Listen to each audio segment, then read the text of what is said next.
remember searching singlemuslim.com proudly sponsors Single Muslim Live.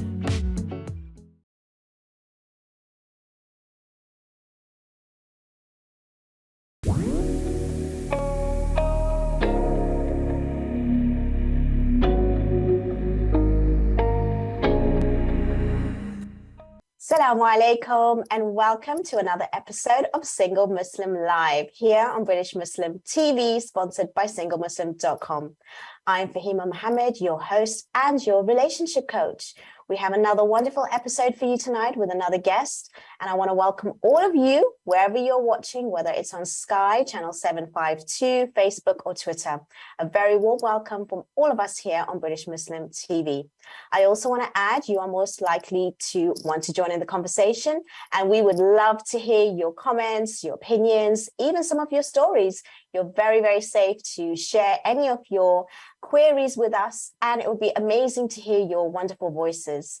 And if you want to do so, you can call in directly to the studio on 01924 231 083. Please do ask the bill payer's permission, as standard network rates do apply. We do have another option for you to contact us and send in your queries and questions, and that is through our free WhatsApp service. And that number is 07585 835 150, and you can remain anonymous if you wish. So please do take advantage of that, as we have a wonderful guest tonight talking about the topic of should men show more vulnerability in relationships. That's a very interesting one. And with us tonight to share this discussion and open up our insights on this topic, we have Omar Akbar. Assalamu alaikum. Wa alaikum salam. Thank you so much for joining me. I'm very, very well, thank you. How are you tonight? I'm very good, alhamdulillah. Thank you so much for this opportunity. I'm finding this conversation really, really fascinating. I've done quite a bit of research on it, and it's kind of like going from one end to another. So I'm really, really interested to get into it. But before we do, tell me a little bit about yourself, Omar. Okay, so I work with men. I'm an NLP master practitioner, master coach, if you like. I work with men one-to-one, helping them overcome anxiety, depression, anything that's holding them back in their life, and really overcoming obstacles, getting to know their triggers, their and then also setting boundaries, and just helping them through their life, and so they can live a more meaningful life and just be the best version of themselves. And this is a lot, this is something that I really emphasize on a lot.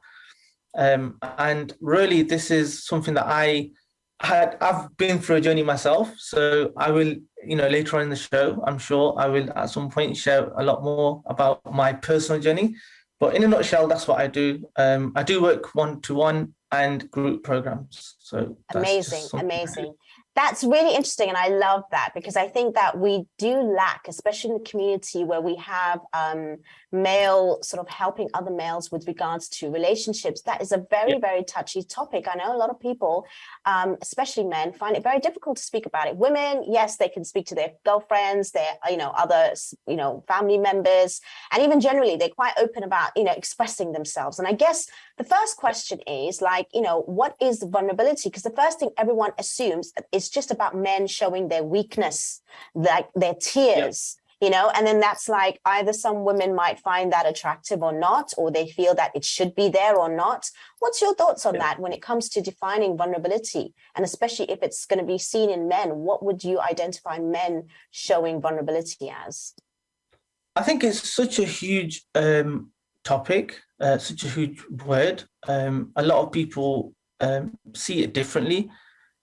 I guess for me personally, it's showing compassion, being open, and really connecting with oneself. I really do feel that once somebody can be true and open to themselves is when they will be able to show and, be open and in a relationship especially, because a relationship is a two-way process. It's a commitment for both sides to be as open and honest with each other. So in a nutshell, that's what I feel. That's what it is. There's way more to it, but in a nutshell, that's what I do feel it is. And with men especially, as we have been taught from a very young age, no matter where you're from, whatever culture you're from, to be very strong and not to show emotion as it's a sign of weakness. And this is what plays out later on in their life. So when they are in relationships, they expect and are expected to be the strong one. And especially, I feel personally, with the experience I've had and the people that I've worked with, women as well, because when I speak to the men, they're saying, look, women are expecting X, Y, and Z from me, what happens then is the man is closed up. The male is forced to be closed up, is forced to always sort of be the strong one, not to dwell on what's really happening, and just carry on the best that they can do.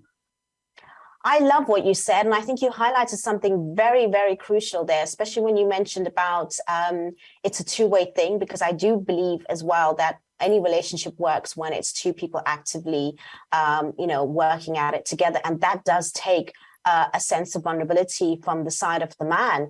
Another thing you mentioned, which was really, really important, was the fact that how we are brought up in our sort of households, especially as Muslims, with regards to this expectation of men just being strong and putting up and shutting up and not actually showing their feelings. And that actually plays out in the relationship.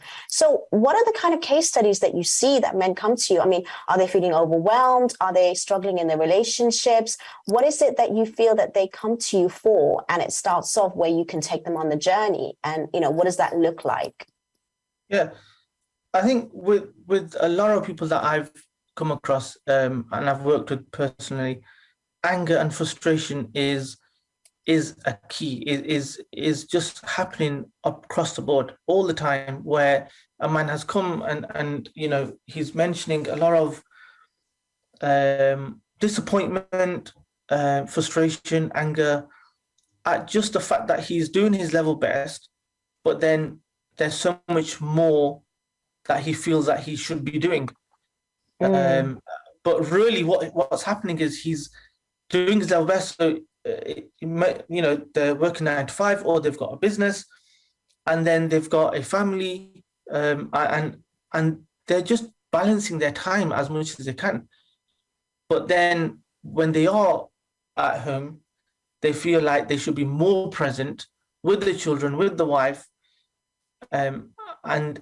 so that's really the gist of what's the main concern, really. And the man really feels like he should be doing more.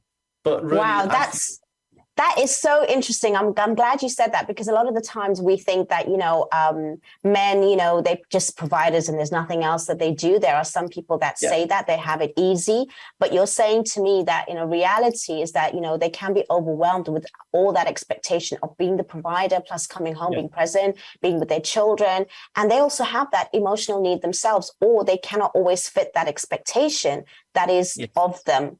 So do you feel that, when that sort of anger and frustration comes, do you think that they can even share those kind of experiences, or do you think they're afraid to share it with their partners? What's your sort of, experience on how men sort of deal with that?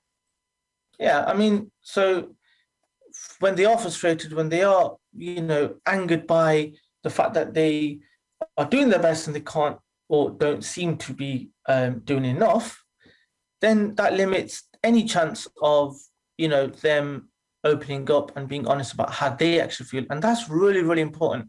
And it goes back to childhood, I believe, where as young boys will be, I've heard it myself personally. And you hear it all the time where, a parent or a auntie or an uncle is saying to the child, look, be strong and, you'll be fine. You're a boy, you're a man.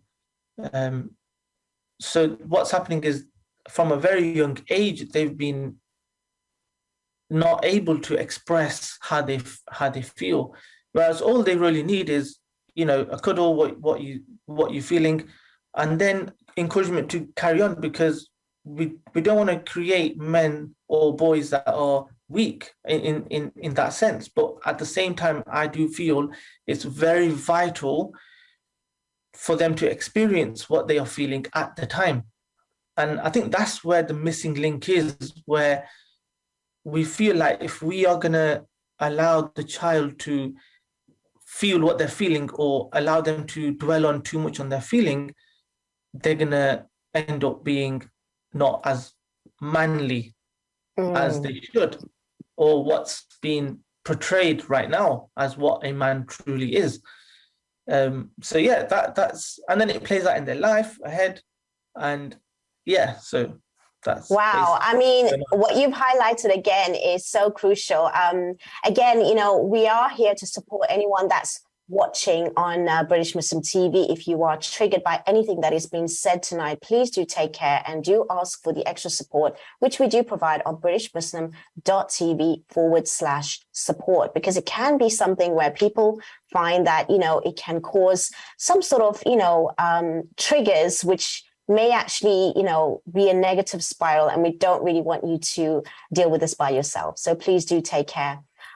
Do you feel that, you know, what would be your advice to some of the parents then who are bringing up boys to sort of not be afraid that if they are showing, you know, negative emotion or sensitive emotion, you know, what would be your advice? I mean, we're going to a break, so just give me a quick answer and we'll bring it up again afterwards. This requires a few minutes, but quickly, I feel like the parents themselves could do with some sort of advice as to how to deal with that sort of child by working on themselves individually.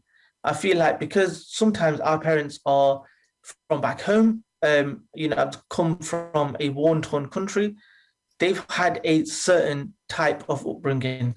So that plays out in how they will react and act with their children, which is us. That's so a crucial point. That is a crucial point. Yes. And you're right. We do need more time. And we are going to pick up that question and answer it much, much more detailed when we do come back from our break, which is in a few moments. But just please make sure that you do take care listening to us tonight. And I would love to hear some of your experiences. Stay with me, and inshallah, we'll be seeing you in a few moments.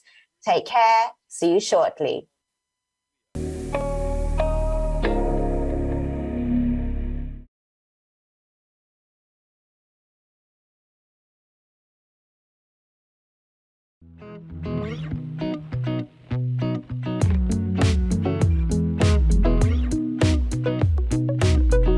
With 3 million members searching, SingleMuslim.com proudly sponsors Single Muslim Live.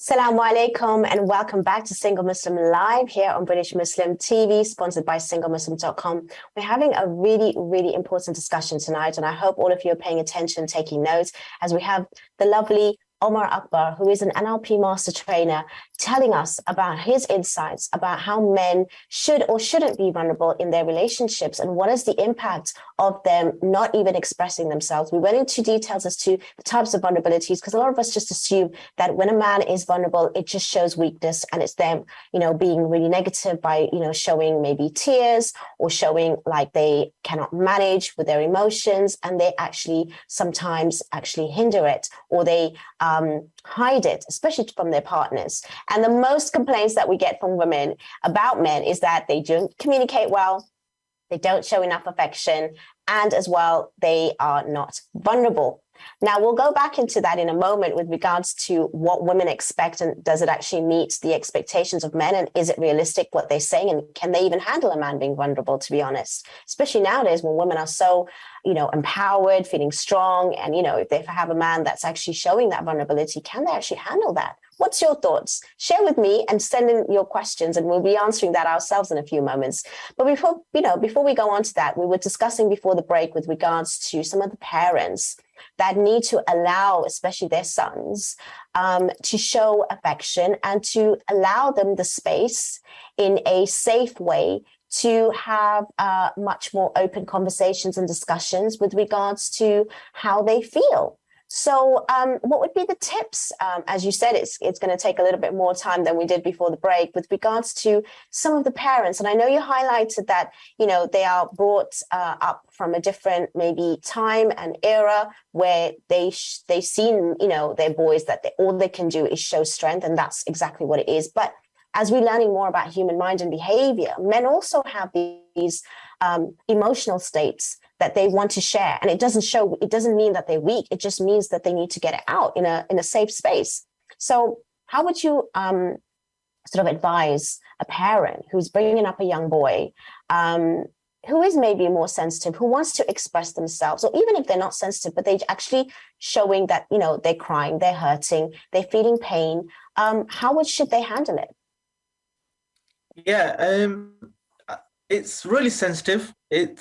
It's a moment where I think as a parent, it's really important to just take a step back and really understand what's going on and really ask yourself, what do I want from this? Like, as in, how do I want to move forward? How do I want to help my child?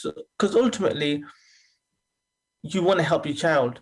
But the thing is, to help your child, you must understand where you're coming from, because that's really important. So, like I said just before the break, our parents, well, some parents are from a war-torn country and have been brought up in a military format. And let's be honest, it's not an easy way of handling their childhood that they've had themselves. So they are bringing that forward, and that's how they are actually bringing their children up.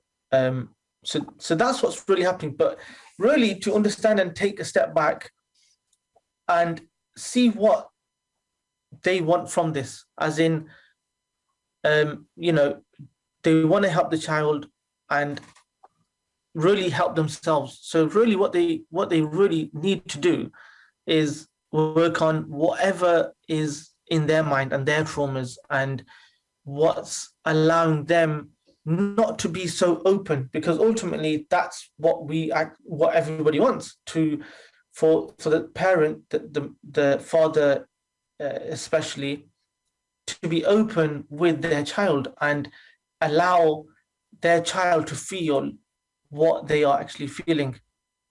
That is so true. I'm glad you said that, actually, because it's not just about the child showing vulnerability. I guess if the parents are also being vulnerable with their child, opens it to them. And you also said something very important there with regards to, okay, fair enough, we have some parents coming from, really disastrous, countries and things like that, where they do bring up their boys to be militant and sort of boot camp style, and that's all they know. However, there's the other aspect where they don't have that. Well, what they do have is the culture, where there's a lot of, imposed unreligious, non-religious expectations on young boys that they have to be in a particular way because they are going to be the man of the house. They're going to be the providers. They're going to be strong. They have to be, all of that. And that is not to say that's wrong.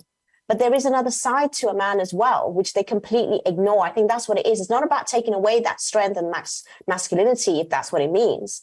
But it's also showing that there's another side to men that they should be allowed to express openly, safely. And if you are okay to, receive it and also give it back in a way to say that it's okay, you're feeling like this today, but, it will continue to get better and stronger. But again, you sort of like, taking away that sort of burden and overwhelmment and anxiety, which can build up.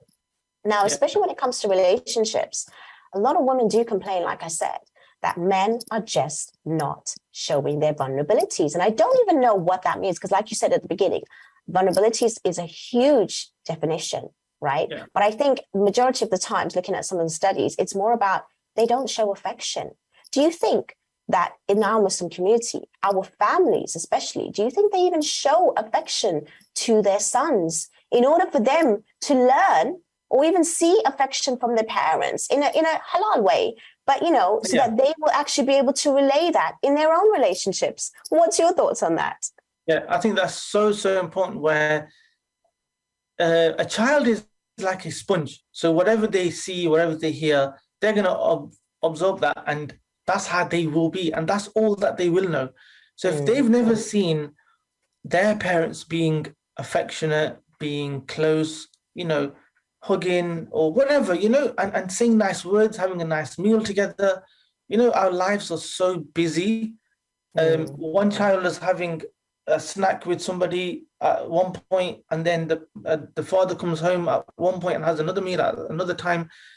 Meal time, I feel, is so important. It's a time where a family bonds, and Yes. as we know religiously, the angels are descending upon a family that's together, and that brings me on nicely onto the fact that ultimately, as Muslims, who is our role model? Like, we talk about, being a man, being manly, not being weak, and all these things, But who is our role model? Like, ultimately, if you look at the life of the Prophet, peace be on him, he is the perfect example. There's no doubt about it. Like, in every single aspect, relationships, how he was with his children, how he was with his wives, how he was with general people. In every single aspect, he is the best example. And, as we all know, he said, the best amongst you is the one who is the best with his wives. And then not just that, it's knowing how he actually was. He was, and then that's one side of it, like as in how he was with his wives, and then how he actually allowed his wives to show compassionate and mercy to him. And he allowed that by being vulnerable. So when he came down the cave, the famous incident, the revelation, was upon him, and if the revelation was on a mountain, was revealed to a mountain, it would crumble. So you can imagine the weight of the revelation, and we can only imagine, And so when he did come down the mountain, what did he do? He went to his wife. He consoled within his wife. She comforted him. She was there for him. She reminded him of how he is and how Allah loves him. And because of that, that's the reason why I love you. And if you go back further a little, the very reason why she wanted to marry the Prophet was because of his great character. And that in itself shows she wasn't interested in, how he was with his wealth, his status in his wealth, his family. The most important thing for her was his character, how he was with people, how he was as an individual. And all she heard was the amazing character. So, and then vice versa, her character was of an amazing individual. And this is why she is, one of the best women that Allah's ever created. I love that you said that, we do have perfect role models. And but I think, again, we do sometimes forget our deen. We do forget our faith. And we are in these times where we are taken away with other values, which do not align with our faith, even if it's not just outside our religion, but even, like I said before, with culture. So there is definitely a disparity over there. The other thing is, obviously now, women's roles have changed. Right? In the household, they are the ones that are working. I mean, before, even a couple of decades ago, it wasn't as much. But now they're not in the house as much as even, they used to be.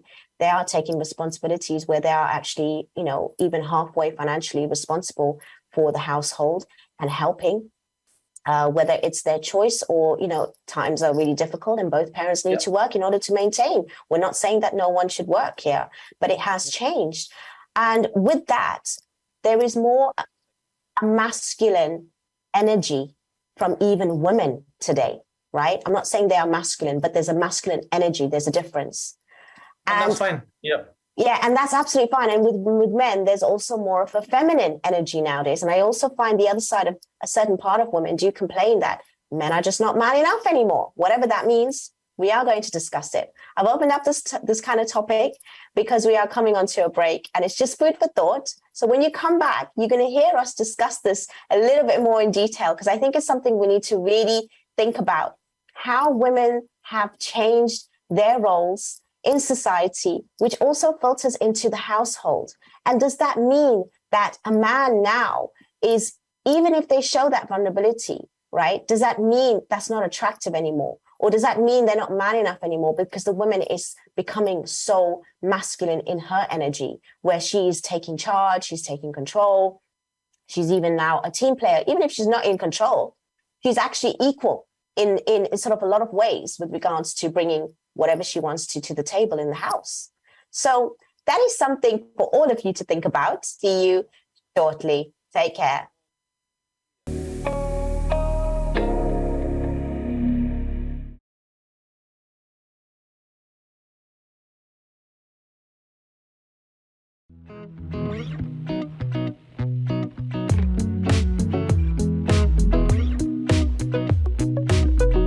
With 3 million members searching, SingleMuslim.com proudly sponsors Single Muslim Live.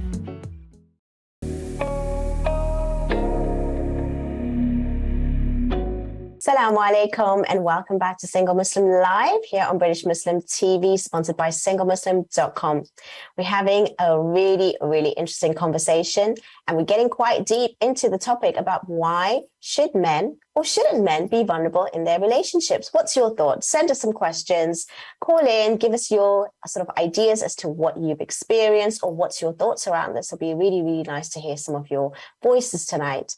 But in the meantime, as I was discussing before the break, with regards to having a more masculine or feminine energy, which both men and women have, and women are showing more of their masculine energy, and some men are showing a little bit more of their feminine energy, where they cannot even now be allowed to be vulnerable, regardless of culture, regardless of their upbringing. It's because women are like, we're strong. We don't want to see a man that's, going to be showing their sort of like soft side, because, we're quite tough. What's your thoughts on that, Omar? Yeah, I honestly believe men and women both have traits of both qualities, as in knowing when to be a man is really important for both genders, or manly traits, and then also vice versa, knowing how and when to be a little more feminine, if you like. And I think that's really, really balanced, because nowadays, more than ever before, both parents are most likely working, and which means that it's not just the man anymore that's the breadwinner. And so what tends to happen is the woman is now a provider of a certain level. So when she is in that role, whether it's a business or a 9-to-5, she will feel more manly, if you like, than when she is at home. Or at least that's how the ideal scenario would play out. And I think it's really important for women that are in that situation to know, okay, this is when I can be a little more manly, and then this is when I need to show a lot more of my feminine side. And then vice versa for men as well, where when they are working, they are the man and they are doing exactly how whatever they need to do. And then when they are at home, they have children, they have a wife, to show that love, compassion, and being there, being present is so absent right now. It's unbelievable. The amount of times that I've personally, I've asked a client, look, when's the last time you asked your child how they feel? And they just cannot answer the question. They just don't know. When's the last time you sat down with your wife and went out for a meal or anything, one-to-one, away from the children? When's the last time you did that? And they just don't know when they did that. That is so interesting. Actually, that comes to my next question and my point while you're talking, actually, because I think it's really important, because I also get another complaint about women is that men do not show them much affection. It might be at the very beginning, but as soon as the relationship hits, a few years down the line, and especially when children come along, they don't show that affection. So being vulnerable is also expressing your affection, your love, the intimacies in so many different levels. And a lot of it, they just want to be, said to, be complimented even. That doesn't exist. I mean, does that show a vulnerability to men if they are actually going to express their love, verbally to their partner? Do you think that's also lacking, over time? And how important is that for the relationship to continue successfully? Yeah, very, very important. I think what's happening is the understanding of the word being vulnerable is seen so negative that the man wants to just run away from showing any sort of compassion, love, and being present, because they're meant to be, the provider, the powerful one, the one that doesn't seem to, nothing affects the man. The man can just carry on and go through something, but then just walk straight out of it. But the woman, on the other hand, is always seen to go through something, but then dwell on that and take longer to come out of stuff. And I think that's generally the case, though. Women are generally more sensitive. And this is how they are designed, and there's no doubt about it. But it does not mean that they are inferior or, not as strong. Yes. So going back to your question, really, it's really important for the man to know when to show affection, for the relationship to be healthy, and for both of them to understand that this is actually a partnership, that a marriage is actually a partnership. So for it to thrive and carry on, it's really important for the man to really know himself. And I think it comes back to being real and authentic and being true to yourself. Absolutely. I think that is a lot to do with vulnerability. I think the way I would sort of talk about vulnerability especially for a man is sort of like resisting lying to yourself and communicating your feelings and saying what you mean, and basically, being sort of like understanding that, of your need as well as the other person's need.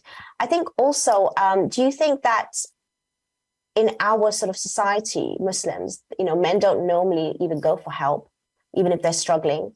They find it quite shameful. There's still a lot of stigma around men's sort of like mental health with regards to even the fact that they are feeling vulnerable for anything. It's not even about deep sort of like issues that they are struggling with. So you say that you have obviously helped other men around. Do you find that's increasing more? Are they still worried to say, and I know most sessions and all sessions are private, confidential, but are they willing to even share with their partners that they're actually seeing someone like yourself? And do you think it's opening up a little bit more in the community? I mean, what's your experience around that? Yeah, definitely. I mean, I'll talk about myself first, because I mean, I was the type where, be strong, keep going, never show emotion, and, all the rest of it. So I have lived through this where I've gone through, whatever I was feeling, self-doubt, lack of ambition, if you like, and knowing that it's okay, no matter what you're going through, you're going to get over it, and you can actually feel what you're feeling, and that's okay. Like, simply knowing that whatever is going on, it's okay. Like, it's okay to verbalize what's going on, because when you verbalize, you're letting go, you're offloading onto something else, even if it's journaling, and I'm sure we're going to come to, tips and whatever else, but offloading onto somebody else, or even just writing out what you are feeling, is so important. And as men, I never ever would have done that before, until I realized, I was going through a lot of stuff, and I started questioning myself and as to, how I was feeling, and especially how when I've had, I've been blessed to sort of be in Islamic circles quite a bit, but then I'm still thinking that is the answer, which it is the answer. But then I was absent with how I was actually feeling. I wasn't expressing myself to anyone. I was closed up. I was allowing myself to just bottle it in, which is what I've been taught. And a lot of men generally. So really, I forgot your question, but I think I've just gone way off topic. No, you actually have answered it. The fact that, you yourself used to, hold things within, but, obviously speaking to somebody and learning and opening up, that's exactly my question, and you've answered it. And I think it's, really admirable and quite vulnerable for you to be here on live TV, sharing this as well is a vulnerability, but it's a very positive way, and it can be positive, and it shows strength, and it shows that, you are someone who is human, and you can grow and you can develop. And it's just like you said, it's offloading, and you can offload that maybe sometimes to your partner, but you also need to speak to a professional so that you can actually get the real sort of like process in place. But I think, women, they talk. I mean, that's one thing.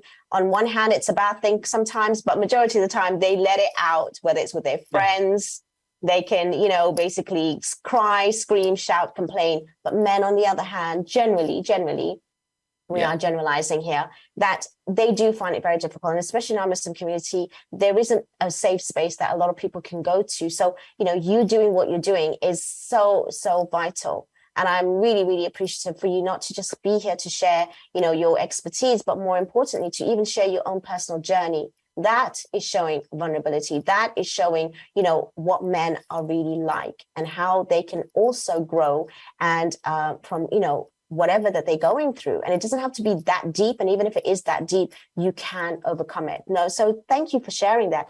Do you think, though, that it could be different when it comes to relationships before marriage and after marriage? I mean, do you think you need to warm up to somebody to be able to show vulnerability? Or do you think it's something that, people can share, like a man can share, like, these were my successes, my failures in life before marriage? Do you think that's something that you would advise and guide, men that are entering into relationships to show themselves fully before marriage and be vulnerable before marriage? Or do you think they could be scared and be thinking, oh, it's going to put that person off marrying me? I'm a liability. What's your thoughts on that? Because once you're married, that's it. It's harder to let go, but it's a risk to a certain extent. What do you think? Yeah, I don't think there's a dire need as such to, be so vulnerable at the start. But I think some level of just depends what you mean when you say being vulnerable. So if you mean, being loving, being kind, being compassionate, that's all good. You should show signs of that you do have a compassionate side to you. And the religion, emphasizes on being your character in a way. And, I'm going to read this quote out, and I'm going to read it because I don't want to get it wrong. So say that. Before you read it, because I don't know how long it is, I want to give you that time.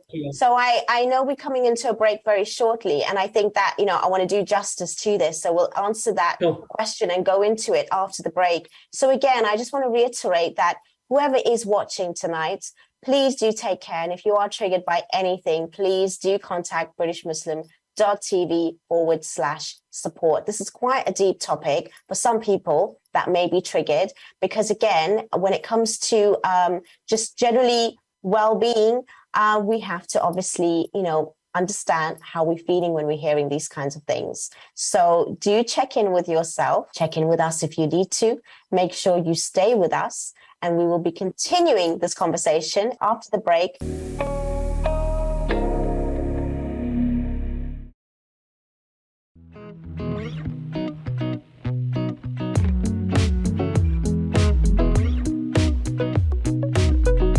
With 3 million members searching, SingleMuslim.com proudly sponsors Single Muslim Live.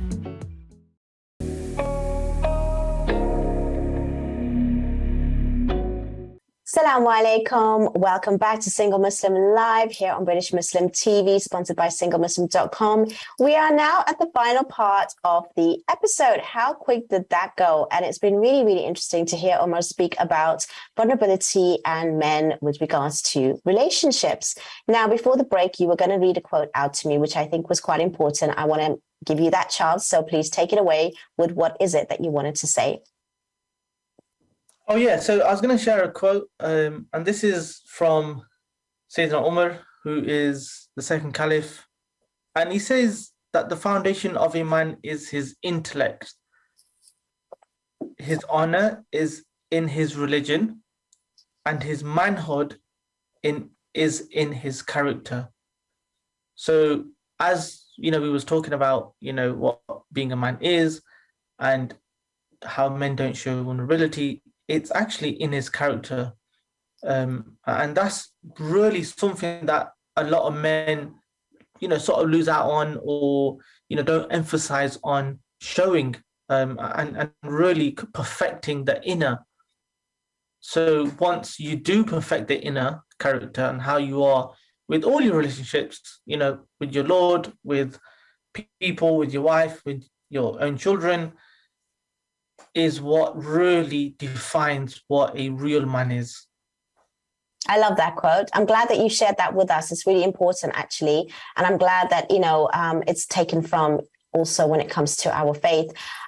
So give me an example of what does a healthy relationship look like? Because I think a lot of us, again, we know we have to work on ourselves. We have to think about, the trauma. Even if you've come from a healthy family, there's always something that may be sniggering behind the scenes, which you never addressed. And that's why if you have issues in your relationships, you need to go back in time. And obviously you work with a professional and you can figure that out and unravel sort of the triggers and work through the processes, which I know you have a lot of strategies and tools for that, especially when it comes to NLP. So now let's fast forward a little bit so we can give an idea of some people so that they can identify if they are in a healthy relationship. And what does that look like, Omar? So I'll start off by saying and reminding myself and everybody else listening that, relationships, it's going to be up and down. The people that say to you, or you might have heard that, everything's going to be okay and it's going to be hunky-dory and nothing's going to go wrong and everything's going to be right.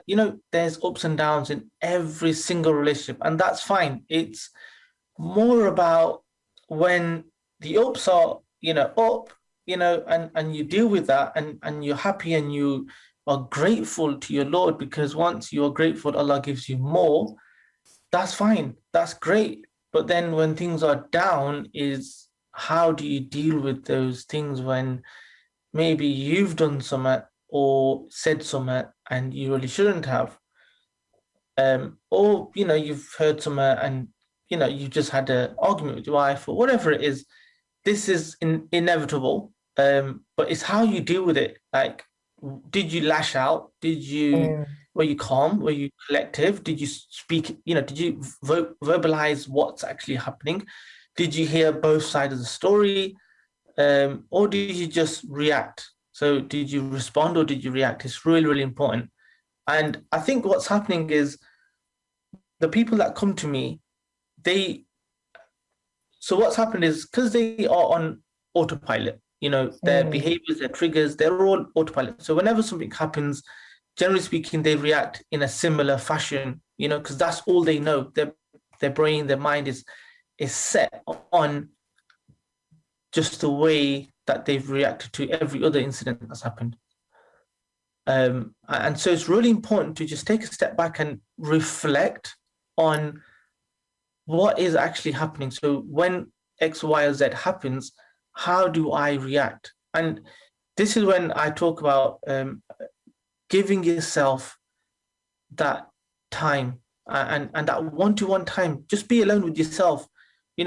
Like I said earlier, we are so busy, wrapped up in our lives. We don't even get time to have, a cup of tea on our own, in peace. And it's really, really important to give yourself that time and reflect. And this is something that actually the scholars of the past would regularly do, where, before they go to sleep, they'd reflect on their day. Like, what benefit have they put out in the world? How have they perfected themselves? What have I done today that has made me a better person than I was yesterday? When's the last time you asked yourself that? That is you so know? true. And I just want to also add that, what Omar is talking about today is really the tools and strategies. And some of it does come from neuro-linguistic programming, because we are obviously in a world where we need to understand more of human mind and behavior. And when you take things out, like he mentioned about journaling and also reflection, even it's part of our deen as well as in today's psychology. So everything that we are teaching and we're talking about is definitely in line with the values of religion that we do practice. And I think that there's so many tools and practices in neuro-linguistic programming that can help individuals. When it comes to men coming to you, do they feel sometimes, difficult to open up? And what is that process? What does it look like? How do you sort of take them through that journey? And I know it's different for everyone, but what's the general consensus there? I think generally speaking, a person will have had some level of trust by myself, as in, this is a person that I can actually open up to, and I will, put that across. And that is my aim, because I so know how men are so closed up and they won't open up. It takes a lot for a man to actually open up. So I provide that, platform, in my content out there to say, look, it's confidential, and it's, between me, you, and our Lord. And that's really, really important for a person to understand that, and they can be how they want to be. You know what I mean? Like, as in, they can come with whatever issue that they're facing, and it's non-judgmental. It's just Yes. off the record, just whatever is going on is completely fine. And if I can help you, I will help you.